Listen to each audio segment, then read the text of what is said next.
এ দিদি, আজকে সেই ভূত চতুর্দশী না? হ্যাঁ, সেই জন্যই তো প্রদীপ ধরাচ্ছি।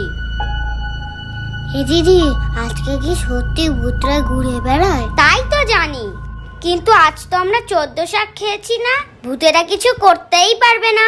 বাবা, 14 শাকের এত শক্তি, ভূতেরাও কিছু করতে পারে না?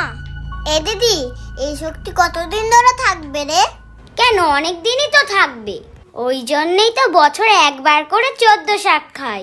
এ দিদি শোন, এবার ভূত আসুক না আমার কাছে, এমন মার মারবো ভ্রমণ করতে করতে পৃথিবীর বাইরেই চলে যাবে।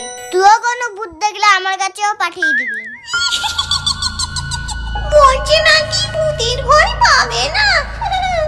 এমন ভয় দেখাবো না, পুরো রাম রাম বলে পালাবে। কি বলছো তুমি? এরকম বলতে নেই আমাদের।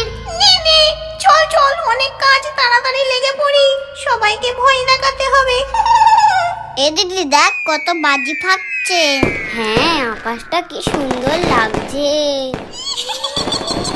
এ দিদি, আমাদেরও তো এরোপ্লেন বাজি আছে, চল ফাটাই। ওটা এরোপ্লেন নয়, ওটা রকেট বাজি। ওই হলো। ঠিক আছে, তুই এই প্রদীপটা ধর, আমি বাজিগুলো নিয়ে আসি। এই মরেছে, ভূত মনে হয় সত্যি সত্যি চলে এসেছে। কিন্তু আসলো কি করে? আমি তো 14 শাক খেয়েছি। কিরে বাবান, কেমন আছিস? ও তুই এতদিন ধরে কোথায় ছিলি? আমাকে তো সেই ম্যাজিকটা শেখালেই না। এই দেখ, আমি আরো কত ম্যাজিক শিখেছি।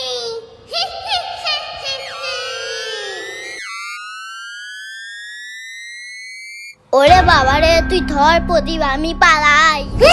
এসব